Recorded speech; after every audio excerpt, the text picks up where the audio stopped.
محدش هيقدرك، محدش هيبديكي على نفسه. صدقيني لو ما عملتيش كده هتلاقي ان انتي اتبلعتي.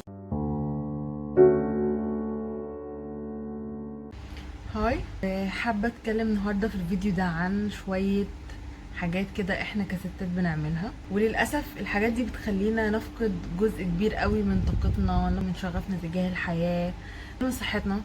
فالنهارده هتكلم معاكم في كام نقطه كده، في كام حاجه بتمنى ان هي من خلال الفيديو ده توصل لاكبر عدد من البنات، بحيث اللي بيقع في الاخطاء دي يصلحها، اللي لسه يلحق نفسه بدري بدري. انتي محدش هيقدرك، محدش هياخد باله منك، محدش هيبديكي على نفسه. كل واحد في الحياة، كل واحد في الدنيا دي بيبص لراحته ولمصلحته. احنا بقى كستات مصريين تحديدا بنيجي على نفسنا قوي علشان اللي قدامنا، الزوج، اولاد، اهل، عشان اي حد. وبعد كده بنرجع نشتكي ونزعل لما نحس ان احنا ما تقدرناش. الحاجة اللي احنا عملناها دي اتخذت اللي هي فور جرانتد، ان انت ما عملتيش حاجة في الاخر، انت ده دورك، ده المفروض اللي انت بتعمليه. فحابه اتكلم في كام نقطه. انت لو ما سندتيش نفسك بنفسك محدش هيسندك.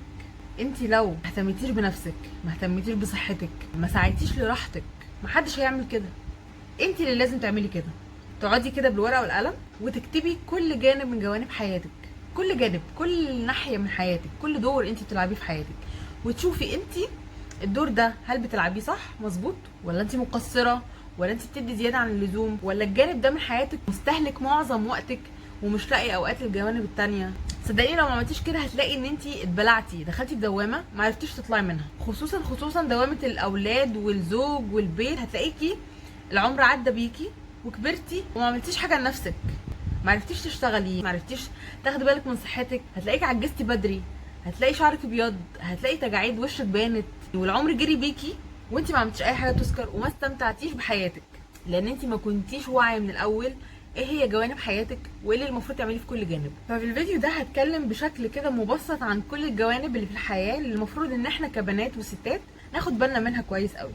وبعد كده باذن الله في فيديوهات تانية هنفصل بقى، نتكلم عن جانب هكلمكم بالتفصيل ايه اللي المفروض نعمله في الجانب ده علشان نملاه، علشان نملى كل الجوانب، علشان ما تبقاش عندك كوبايه مليانه قوي قوي قوي، كوبايه تانية فاضيه قوي قوي. تحققي التوازن بتاعك في حياتك وتبقي راضيه ومبسوطه ومرتاحه. حتى لو عملتي مجهود، حتى لو بذلتي مجهود في جانب معين، انت شايفه الصوره كامله وواعيه وعارفه ان انت مثلا هتبذلي بس الفتره دي، اولادي لسه صغيرين محتاجين مجهود وطاقه، فاوكي هقلل شويه من الجانب العملي في سبيل ان انا املى كوبايه اولادي وادي لهم اهتمام. بعد كده لما يوصلوا سن معين ارجع تاني احقق التوازن. هقولك برضو ان شاء الله في الجانب العملي، حتى وانتي مامي وعندك طفل واحد او اتنين او اكتر، ازاي ان انت تعرفي توازني ما بين الناحيتين، وازاي انت تقدري تحققي تقدم في الجانب العملي ده حتى وانتي في البيت وما بتشتغلي. عشان انا بصراحه بشوف، يعني انا بزعل قوي لما بشوف خصوصا الاجيال القديمه شويه، يمكن احنا الجيل بتاعنا طالع فاهم شويه، الاجيال الاكبر مننا بيصعبوا عليا. العمر جري بيهم وحرفيا هم في دوامه البيت والعيال والطبيخ، بتبقى يا عيني من دوامه لدوامه. فانا حابه ان انا انقل الوعي الصغير اللي انا خدته في النقطه دي، ان انا انقله للناس وللبنات اللي زيي، بحيث ان هي يعني نلحق نفسنا. يعني الكلام موجه ليا قبل ما يكون موجه ليكم. فباختصار كده الجوانب اللي انت المفروض تركزي عليها في حياتك، اول حاجه واول جانب واهم جانب هو الجانب الروحاني. ربنا خلقك بروح منه. انت متخيله العظمه ومتخيله القدسيه؟ يعني انت نفحه من روح ربنا محطوطه في جسم مادي. لو انت ما صلحتيش الروح دي من جوه والنفس دي، الجسم كله هيتعب. فلازم ان انت تركزي جدا كويس جدا على الجانب الروحاني ده، لان من غيره ربنا مش هيوفقك في اي حاجه تانية في حياتك. تاني جانب هو الجانب العائلي، بيتك، عيلتك الصغيره وعيلتك الاكبر. عيلتك الصغيره زوجك واولادك وبيتك اللي انت عايشه فيه. العيله الاكبر مامتك، باباكي، مامه الزوج، اب الزوج، العيله الاكبر الشامله. ده تاني جانب المفروض تركزي عليه برضو، وتعرفي تحجميه وتديله كده حيز معين ما يزيدش عنه، لان هو ده غالبا الجانب اللي بيبتلعنا كلنا كستات وما بنعرفش نطلع منه. تالت جانب وجانب مهم جدا برضو هو الجانب الصحي. صحتك وجسمك، رشاقتك، وزنك، شعرك، بشرتك، دي حاجات، دي اولويات، دي مش حاجات جانبيه كده، دي حاجات من ضمن الاولويات. انا بالنسبه لي الجانب الروحاني اهم حاجه، تاني حاجه الجانب الصحي، لان من غير الاتنين دول انا مش هعرف اكمل في اي حاجه من التانيين. لو انا روحي تعبانه مكتئبه محبطه، عندي مشاكل في نفسي جوايا، مش هعرف اعمل اي حاجه. وكذلك نفس الموضوع لو انا عندي مشاكل جسديه ومش مهتمه بصحتي ولا بجسمي، جسمي مش هيعرف يديني، مش هيديني طاقه ان انا اعرف انضف واروق البيت واخد بالي من الولاد واخد بالي من زوجي واروح واجي واعمل واشتغل، مش عارفه اعمل اي حاجه.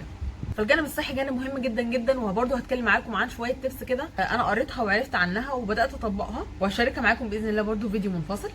بعد كده يجي الجانب المهني او الكارير، السترونج اندبندنت وومن. الجانب ده برضو بالنسبه لي انا شخصيا جانب مهم جدا جدا جدا، لان ده اللي بيديني قيمتي. مع التحفظ على كلمه بيديني قيمتي دي، انت اوريدي كده كده ليكي قيمه، ما كنتي ست بيت بتشتغلي بتنزلي بتروحي بتيجي، انت قيمتك مستمده زي ما قلنا من الروح اللي فيكي دي اللي جايه من ربنا. فانت مفيش اي حاجه في الحياه بتديكي قيمه او اي حاجه بتاخد منك القيمه دي، خلينا متفقين. بس الشغل والكارير بتحسي ان انت عندك هدف في الحياه، خلينا نصحح المفاهيم، تحسي ان انت عندك هدف، عندك غرض، عندك حلم، عندك حاجه بتعمليها وبتجري وراها وعايزه توصلي لها.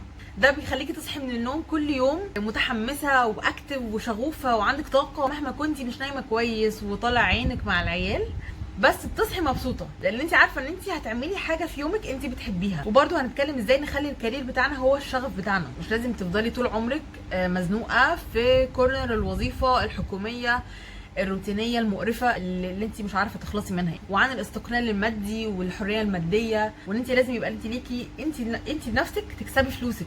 هنتكلم بتفاصيل كتير قوي في الموضوع ده. واخر حاجه الجانب الاجتماعي والترفيهي، ده برضو جزء مهم جدا، ومن غيره هتحسي ان انت طاقتك خلصت وشطبت.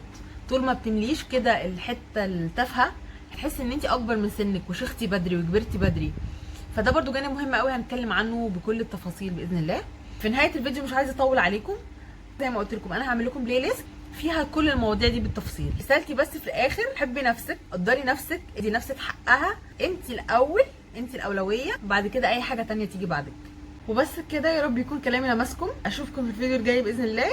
باي باي.